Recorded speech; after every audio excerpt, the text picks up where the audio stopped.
Asalaamu calaykum waraxmatullaahi wabarakaatuhu. Mar kale kusoo dhawaada barnaamijkeena Ramadan English series. Waa meel fiican ayaa noo mareysa. Waxaana ku jirnaa day 12 weyaan day 12. Waxaana kaga hadlaynaa ama maalintii 12aad weyaan waxaana kaga hadlaynaa describing fatigue and managing energy level. Daalka weyaan fatigue waa daalka weyaan markaad daalan tahay ama gaajo ama on ay ku daaliyo ama si kale energy-gaaga ama tamartaada ay yaraato ayaa waxa la dhahaa isticmaalaa fatigue. I am feeling fatigued. Aad baan u daalanaa weya. Marka erayo ku saabsan ayaan ka hadlaynaa.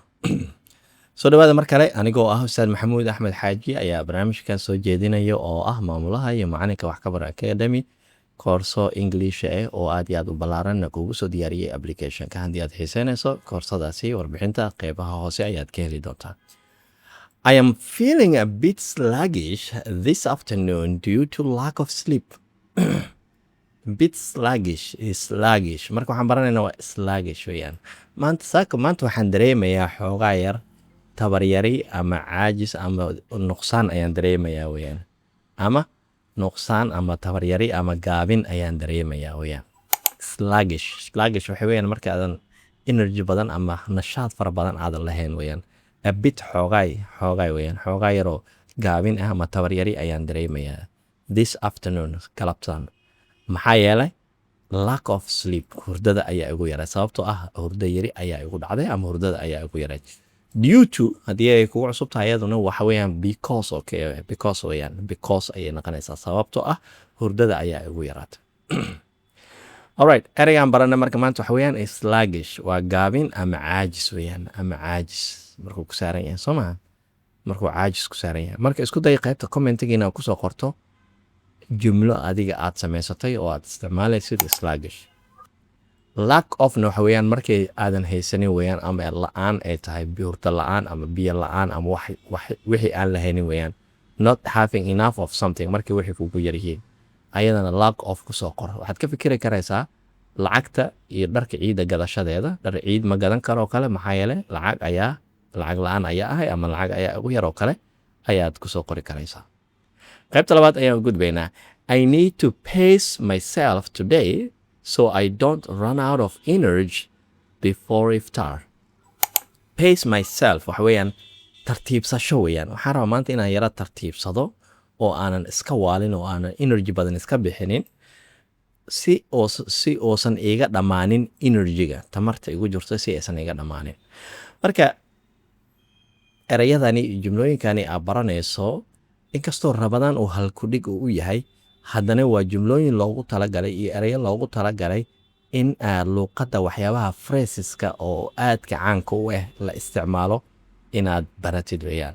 Run out of markay iga dhamaadaan weeyaan. Aad baa loo isticmaalaa very common weeyaan. Shay markuu kaa dhamaado kale we are running out of milk. Caanihii ayaa naga dhamaanaya ama naga dhamaadeen.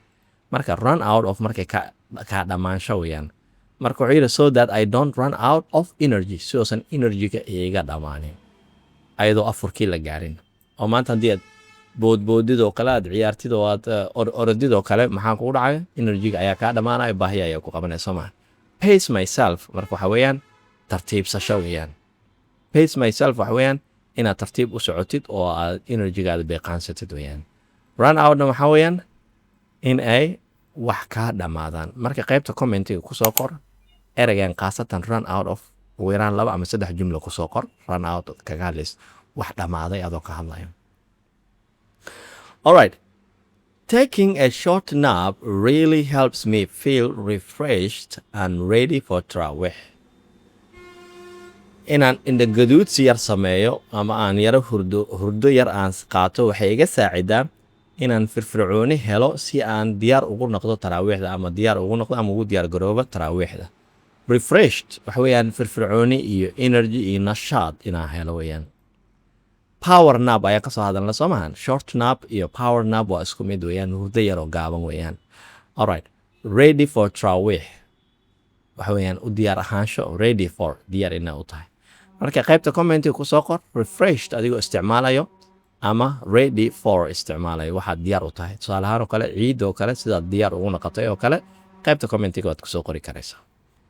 haddii aad applicationka isticmaalayso make sure inaad quizkani aad ka shaqeyso waa very important weeyaan haddii aad applicationka isticmaalayninne wax weyn ayaa ku dhaafayo applicationka wax badan ayaa ku jiro xitaa haddaadan koorsada englishka diyaar u ahayn inaad iibsato ama nagu soo biirto waxyaabo badan oo free ayaa ku jiro applicationka markaad soo download karayso Waxkabaro Academy haddii aad ku cusub tahay waa platform oo luqadda Englishka si professional oo habaysan manhaj caalami iyadoo la raacayo aad kaga baran karayso waad fiirin karaysaa warbixinteeda insha Allah soo dhawaada casharka halkan ayaan ku gabagabeynayaa u diyaar garooba casharka xigo wassalaamu calaykum waraxmatullaahi wabarakaatuh